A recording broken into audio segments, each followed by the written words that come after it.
Hola, nuevamente aquí en bibliatogo.com. Seguimos con nuestra videoreflexión ¿Por qué Dios permite los desiertos? Ya hemos ido analizando paso a paso qué significa el desierto, la prueba, la disciplina y cuál es el propósito fundamental que Dios tiene con nuestra vida al momento de llevarnos a vivir y a experimentar el desierto. Vamos a estudiar ahora cómo entender la prueba y la provisión de Dios en medio del desierto. Les decía que el desierto puede venir a mi vida como prueba o como disciplina. La prueba es la aflicción que Dios permite en su soberanía, mientras que la disciplina es la iniciativa que Dios toma para corregir posibles acciones futuras que yo como hijo pueda tener. Vamos a estudiar entonces el tema del maná. La Biblia nos enseña en Éxodo capítulo 16, verso 13 al 22. Y venida la tarde subieron codornices que cubrieron el campamento, y por la mañana descendió rocío en derredor del campamento. Y cuando el rocío cesó de descender, he aquí sobre la faz del desierto una cosa menuda, redonda, menuda como una escarcha sobre la tierra. Y dice el verso 15, y viéndolo los hijos de Israel se dijeron unos a otros, ¿qué es esto? Porque no sabían qué era. Entonces Moisés les dijo, es el pan que Jehová os da para comer. Esto es lo que Jehová ha mandado, recoged de él cada uno según lo que pudiere comer, un gomer por cabeza, conforme al número de vuestras personas tomaréis cada uno para los que están en su tienda. Observemos bien, ¿cuál es el significado del maná? Está en el versículo 15. Es la pregunta, ¿qué es esto? Eso fue lo que preguntó el pueblo de Israel y justamente esa es la definición. ¿Qué es esto? ¿Cuántas veces usted y yo hemos hecho esa pregunta cuando estamos viviendo situaciones difíciles en el desierto? ¿Qué es esto que estoy viviendo? ¿Qué es esto que me está pasando a mí? ¿Qué es esto por lo que me ha tocado a mí pasar estos últimos días?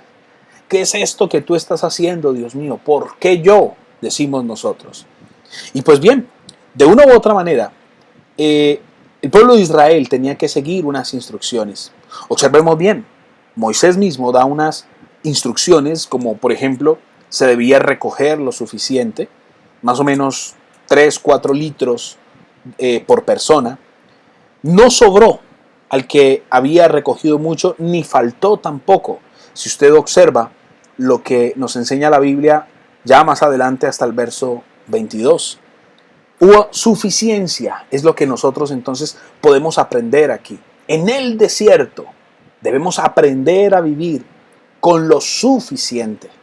Tengo que aprender que Dios en el desierto es suficiente para mi vida.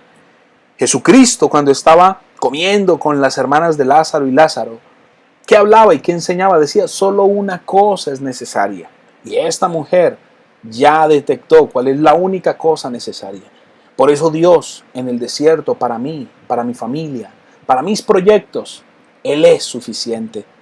¿Sí? ¿Cuál es el lugar de la abundancia? La tierra prometida. Pero ojo, no estamos todavía hablando de la tierra prometida, estamos hablando del desierto.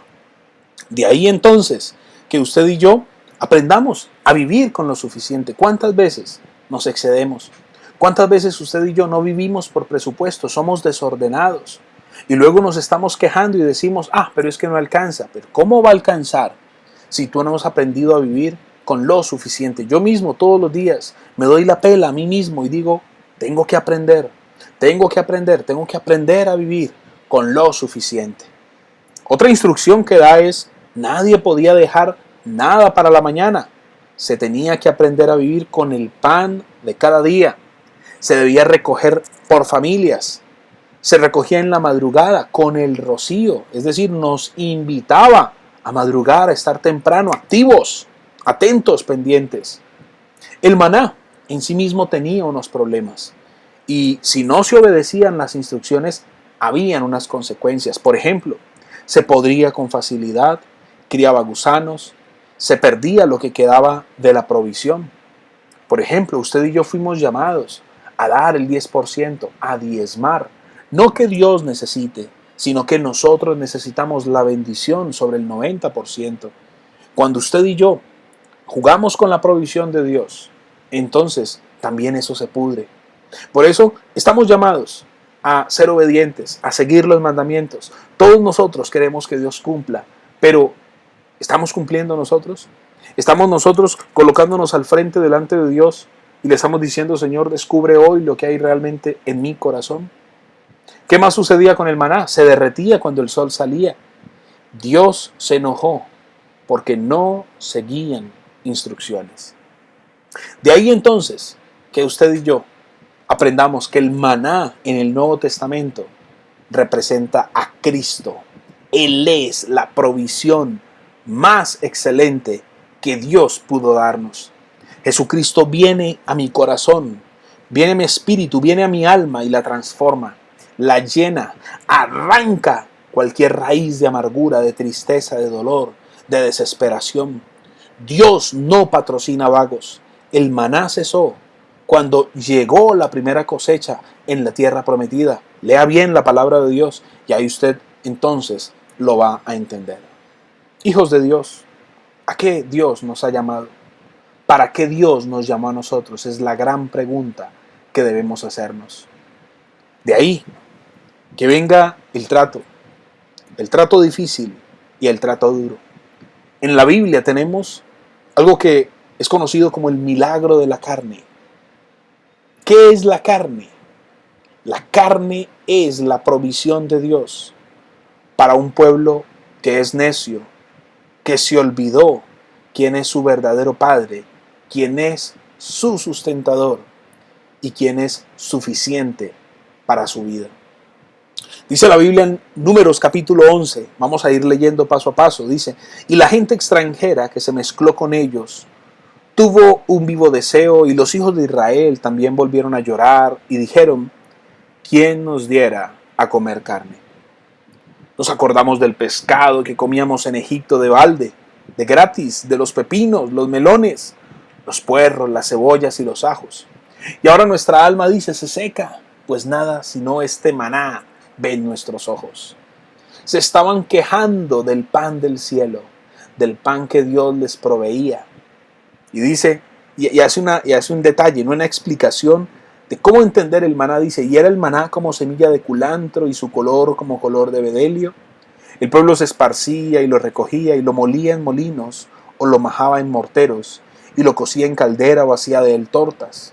Su sabor era como de aceite nuevo. Entonces, ojo porque el pueblo se queja. ¿Y qué reclaman? Reclaman carne. Se acordaron de cómo comían allá en Egipto. Por eso les digo, el maná es la provisión de Dios, demostrando que Él es suficiente. Pero la carne, la provisión de carne, que es la tercera parte que vamos a estudiar ahora, representa la provisión de Dios para un pueblo que es necio. Para un pueblo que dejó de mirar a Dios para mirar más la comida, para mirar más cómo podían llenarse a sí mismos. Qué expresión tan dura en el verso 4. ¿Quién nos diera a comer carne? ¿Quién nos diera a comer carne? Y más tremendo lo que dice el verso 6. Y ahora nuestra alma, ¿qué dice? Ahora nuestra alma se seca. Así es, un alma se seca cuando deja de comer, de beber de la provisión de Dios. Cuando vive más conforme a la corriente de este mundo, cuando vive más esclava de su propia naturaleza de pecado que de la provisión y de lo que da Dios para nuestra vida. Usted y yo vivimos desiertos, como prueba o como disciplina. Dios es suficiente para que superemos cualquier desierto de nuestra vida, pero no podemos dejarnos distraer por lo que otras personas dicen, por lo que otras personas hablan. Usted y yo estamos llamados a mirar a Dios, a vivir conforme a los planes y a los propósitos de Dios para nosotros. Suscríbete a nuestro canal de YouTube para que te llegue un mensaje cada vez que publiquemos nuevos video reflexiones. Comienza tu proceso de formación ahora mismo en bibliatogo.com. Estamos hablando acerca de por qué Dios permite los desiertos en nuestra vida. Si quieres formarte, si quieres capacitarte, entra ya, aprende. El nivel esencial, el nivel de desarrollo, el nivel de fundamentos están esperando para que comiences a estudiar la palabra de Dios. Bendiciones y nos vemos en la tercera parte de nuestra video reflexión.